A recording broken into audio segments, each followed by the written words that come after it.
आध्यात्मिक वर्षा के इस विशेष ज्ञान संगम में आप सबका स्वागत है। देखिए, ज्ञान की प्यास, कुछ नया, कुछ गहरा जानने की इच्छा, ये तो हम सब में होती है ना?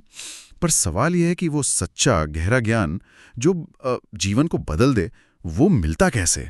आज हम इसी सदियों पुराने सवाल के एक बहुत ही शक्तिशाली, एक प्राचीन उत्तर की गहराई में उतरेंगे, उस पर चर्चा करेंगे। हमारा आज का केंद्र बिंदु है श्रीमद् भगवद गीता का अध्याय 4, श्लोक 34। ये महज एक श्लोक नहीं है, बल्कि ज्ञान प्राप्त करने का एक कह सकते हैं अचूक नक्शा है, एक त्रिसूत्र। और ये बताना जरूरी है कि आज की हमारी ये गहरी चर्चा आधारित है कैप्टन श्याम बहादुर चौहान जी द्वारा किए गए गहन संकलन और विश्लेषण पर। उनके काम ने इस प्राचीन ज्ञान को आज के संदर्भ में समझने में बड़ी मदद की है। बिल्कुल। और देखिए, हमारा मकसद सिर्फ इस श्लोक का शब्दशः अनुवाद करना ही नहीं है। हम इसके पीछे जो दर्शन है, जो मनोविज्ञान है, और सबसे अहम आज की जो भागदौड़ भरी जिंदगी है, उसमें इसकी क्या प्रासंगिकता है, उसे उजागर करना चाहते हैं। हम ये देखना चाहते हैं कि ये सूत्र कैसे व्यक्तिगत शांति से लेकर समाज के कल्याण तक, मतलब सच्चे मानव कल्याण से जुड़ा हुआ है। हाँ, ये मानव कल्याण वाला पहलू बहुत महत्वपूर्ण है।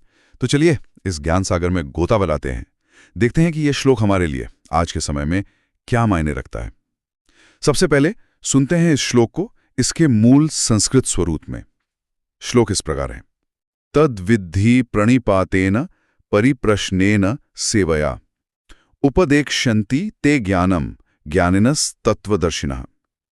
और इसका IST ट्रांसलिटरेशन है तद विद्धि प्रणिपातेन परिप्रश्नेन सेवया उपदेक्ष्यन्ति ते ज्ञानम ज्ञानिनस् तत्वदर्शिनः। और सरल हिंदी उच्चारण के लिए इसे ऐसे कहेंगे: तद विद्धि प्रणिपातेन परिप्रश्नेन सेवया उपदेक्ष्यन्ति ते ज्ञानम ज्ञानिनस् तत्वदर्शिनः। कितना सुंदर और कितना सारगर्भित है ये। आइए इसके मर्म को, इसकी आत्मा को समझने के लिए इसके शब्दों को थोड़ा खोलते हैं, है ना। पहला शब्द है तत्। तत् का मतलब है उस, यानी वो परम सत्य, वो अल्टीमेट रियलिटी जिसकी हम सब तलाश में है।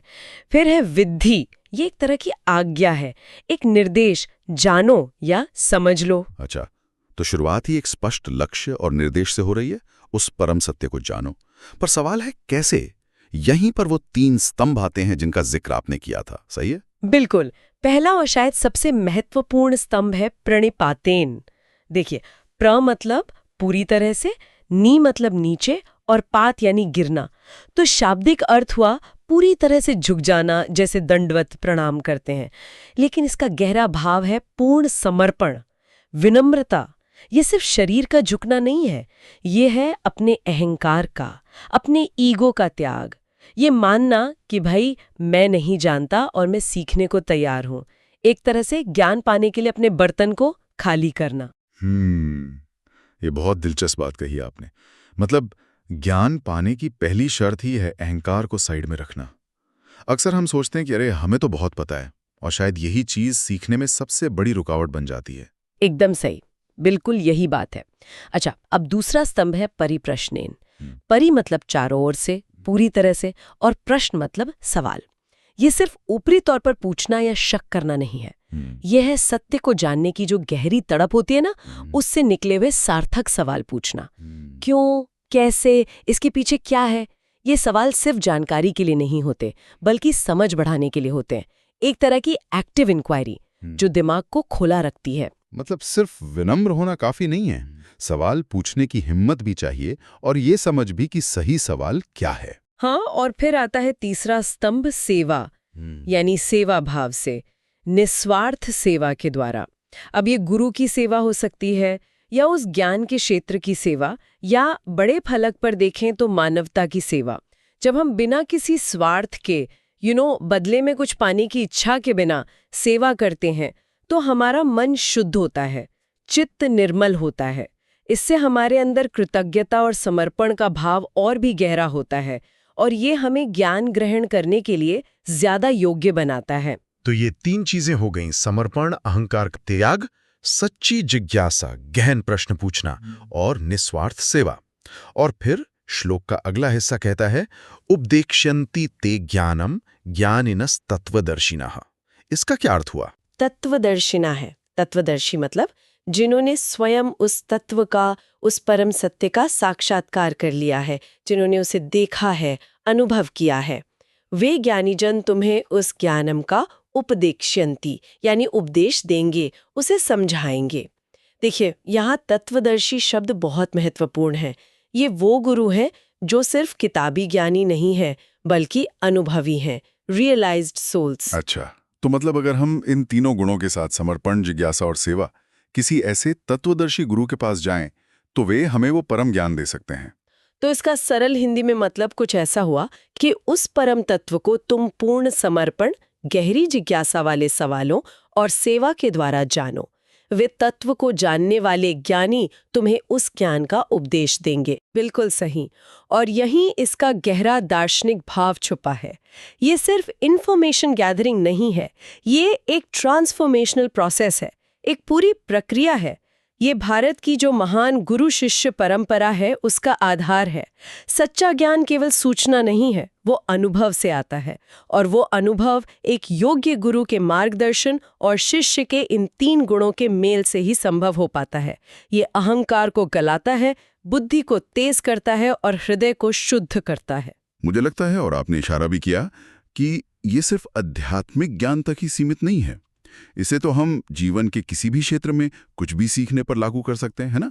जैसे कोई संगीत सीख रहा हो, या कोई वैज्ञानिक रिसर्च कर रहा हो, या कोई नया हुनर सीख रहा हो। आपने बिल्कुल सही पकड़ा। किसी भी फील्ड में मास्टरी हासिल करने के लिए ये तीनों बातें जरूरी हैं। अपने टीचर या मेंटर के प्रति सम्मान और खुलापन, प्रणिपात, विषय की गहराई में उतरने वाले सवाल पूछना, परिप्रश्न, और उस फील्ड या अपने गुरु के प्रति निस्वार्थ भाव से कुछ कंट्रीब्यूट करना, सेवा, ये सफलता की कुंजी है। संक्षेप में कहें तो ये ज्ञान प्राप्ति का एक यूनिवर्सल, एक त्रिआयामी सूत्र है। ये समझना भी जरूरी है कि भगवान कृष्ण ने ये बात अर्जुन से कब और क्यों कही थी। कुरुक्षेत्र के मैदान में जब अर्जुन अपने ही सगे संबंधियों के खिलाफ लड़ने के विचार से बिल्कुल टूट चुके थे, कंफ्यूज थे, तब कृष्ण ने उन्हें ये रास्ता दिखाया। हाँ, अर्जुन के पास योग्यता थी, जिज्ञासा भी थी, पर उस समय मोह, भ्रम और शायद थोड़ा सा अभिमान भी उनके रास्ते में आ रहा था।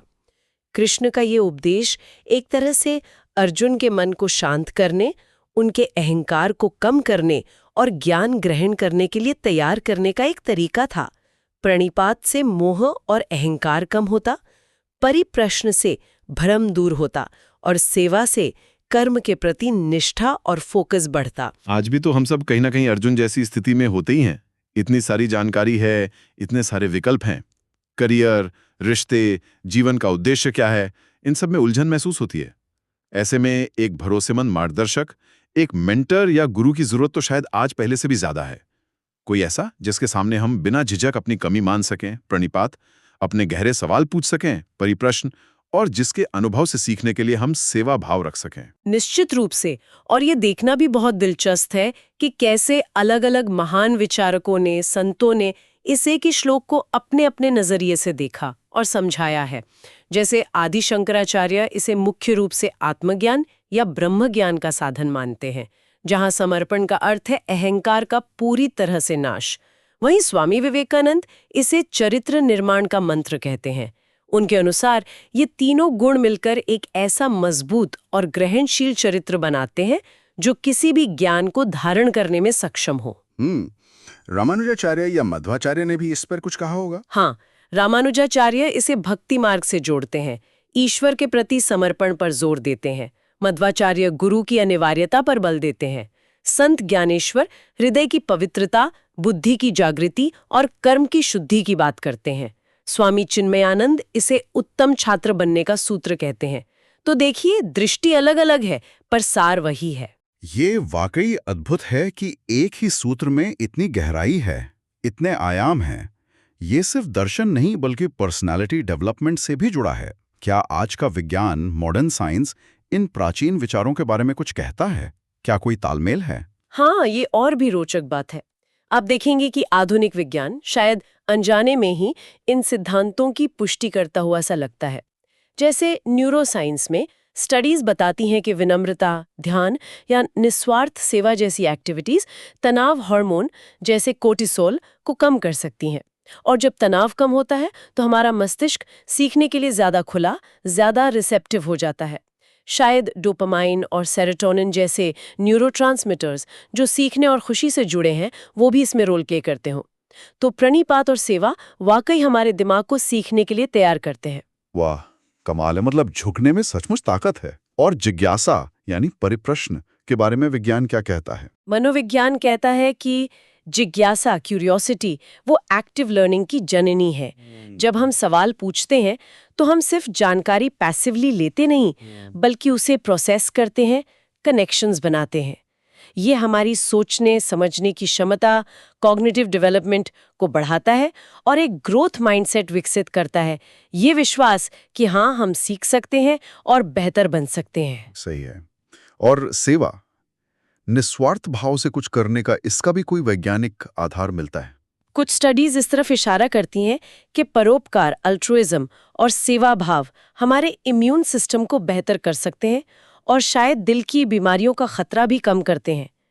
ये शायद इसलिए क्योंकि ये तनाव कम करते हैं और सामाजिक जुड़ाव, सोशल कनेक्शन को बढ़ाते हैं, जो हमारे शारीरिक और मानसिक स्वास्थ्य दोनों के लिए बहुत ज़रूरी है। और देखिए, सोशल साइंसेज में तो नॉलेज ट्रांसफ़र और सोशल कैपिटल की बात होती ही है, जिसमें गुरु शिष्य जैसे संबंध या मेंटर मेंटी रिलेशनशिप्स एक अहम भूमिका निभाते हैं। तो ये तो एकदम साफ है कि गीता का ये सूत्र आज भी उतना ही, बल्कि मैं कहूंगा कि शायद उससे भी ज्यादा प्रासंगिक है। आज जहां सोशल मीडिया पर हर कोई खुद को बेहतर दिखाने की होड़ में लगा है, वहां सच्ची विनम्रता, प्रणिपात और दूसरों के लिए कुछ करने का भाव, सेवा, हमें कितनी मानसिक शांति दे सकता है। बिल्कुल। और आज के स्पेशलाइजेशन के युग में, जहां हर क्षेत्र में इतनी गहराई है, किसी भी विषय को ठीक से समझने के लिए एक अच्छे गाइड या मेंटर की जरूरत तो और भी बढ़ गई है। ये श्लोक एक आइडियल मेंटर मेंटी संबंध की नींव रखता है, जो सम्मान पर, सच्ची जिज्ञासा पर और आपसी सहयोग पर आधारित हो। चलिए, अब इस बात पर आते हैं कि हम इन सिद्धांतों को अपनी रोजमर्रा की जिंदगी में कैसे उतारें, प्रैक्टिकली कैसे अपनाएं, व्यक्तिगत स्तर पर क्या किया जा सकता है? देखिए, शुरुआत छोटी हो सकती है, बहुत बड़ी चीजें सोचने की जरूरत नहीं। प्रणिपात के लिए शायद रोज सुबह कुछ पल मौन रहकर ये स्वीकार करना कि हाँ, हमें सब कुछ नहीं पता और हम आज कुछ नया सीखने को तैयार हैं। या किसी ऐसे व्यक्ति के प्रति मन में सम्मान का भाव लाना जिससे हम कुछ सीखना चाहते हैं, चाहे वो हमारे बॉस हों, टीचर हों या कोई बड़ा बुजुर्ग। परिप्रश्न के लिए किसी भी जानकारी को बस यूं ही मान लेने के बजाय उसके बारे में सोचना, सवाल करना, ये क्यों है, कैसे है, इसका मतलब क्या है, ये सवाल हम खुद से भी पूछ सकते हैं या किसी जानकार से। और सेवा के लिए दिन में कोई एक छोटा सा काम बिना किसी स्वार्थ के करना, किसी सहकर्मी की मदद कर देना, घर में किसी के लिए थोड़ा एक्स्ट्रा एफर्ट कर देना, किसी अनजान के लिए दरवाजा खोल देना, कुछ भी। और रिश्तों में ये कैसे काम आ सकता है? परिवार में, दोस्तों के साथ, पार्टनर के साथ? रिश्तों में तो ये सूत्र आप देखिए कमाल कर सकता है। परिवार में अपने बड़ों का सम्मान करना, उनके अनुभवों को ध्यान से सुनना और उनसे सीखना, ये प्रणिपात और परिप्रश्न हो गया। उनकी निस्वार्थ भाव से देखभाल करना, उनकी जरूरतों का ध्यान रखना, ये सेवा हो गई। प्रेम या जीवन साथी के साथ संबंध में अक्सर हम मुझे क्या मिल रहा है इस पर ज्यादा ध्यान देते हैं। ये सूत्र देने पर जोर देता है। साथी को सच में समझने की कोशिश करना, परिप्रश्न, उसकी जरूरतों का ख्याल रखना, उसके लिए कुछ करना, सेवा, और रिश्ते के प्रति, उस व्यक्ति के प्रति एक कमिटमेंट दिखाना, प्रणिपात, ये सब मिलकर संबंध को बहुत गहरा और मजबूत बनाते हैं। आपने गृहिणियों का भी विशेष रूप से उल्लेख करने को कहा था। उनके लिए ये कैसे प्रासंगिक है? क्योंकि वे तो अक्सर परिवार की, समाज की रीढ़ होती हैं। हाँ, ये बहुत ही महत्वपूर्ण बिंदु है। देखिए, घर संभालना, परिवार की देखभाल करना, बच्चों को पालना पोसना, ये अपने आप में एक बहुत बड़ी सेवा है। अक्सर इसे अनदेखा कर दिया जाता है या सिर्फ ड्यूटी मान लिया जाता है। अगर घर की महिलाएं या वो पुरुष भी जो ये भूमिका निभा रहे हैं, अपने इस रोजमर्रा के काम को एक यज्ञ की तरह देखें, एक निस्वार्थ सेवा की तरह, तो न सिर्फ उन्हें खुद को एक गहरी आत्मसंतुष्टि मिलेगी, बल्कि वो पूरे घर में एक सकारात्मक ऊर्जा का संचार करेंगे।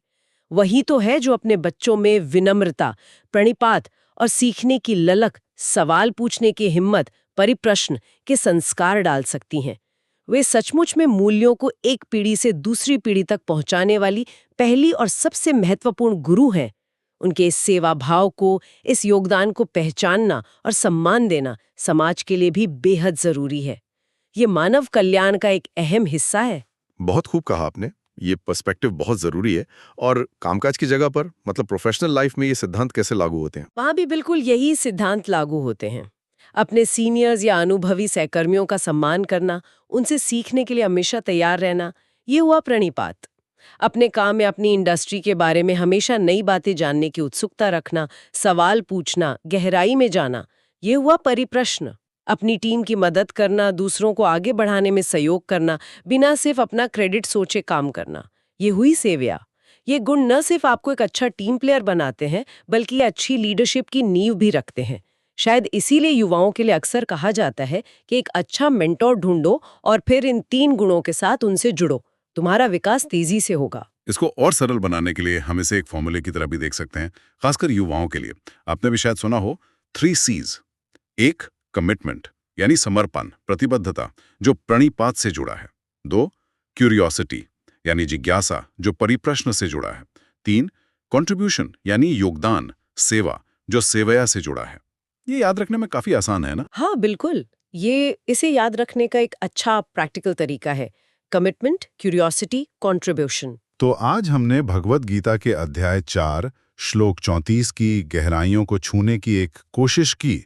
हमने समझा कि सच्चा परिवर्तन लाने वाला ज्ञान पाने के लिए 3 अनिवार्य सीढ़ियां हैं: अहंकार से रहित समर्पण, प्रणिपात, सत्य को जानने की तीव्र इच्छा से उपजे सार्थक प्रश्न, परिप्रश्न, और कर्तापन के भाव से मुक्त निस्वार्थ सेवा, सेव्या। बिल्कुल।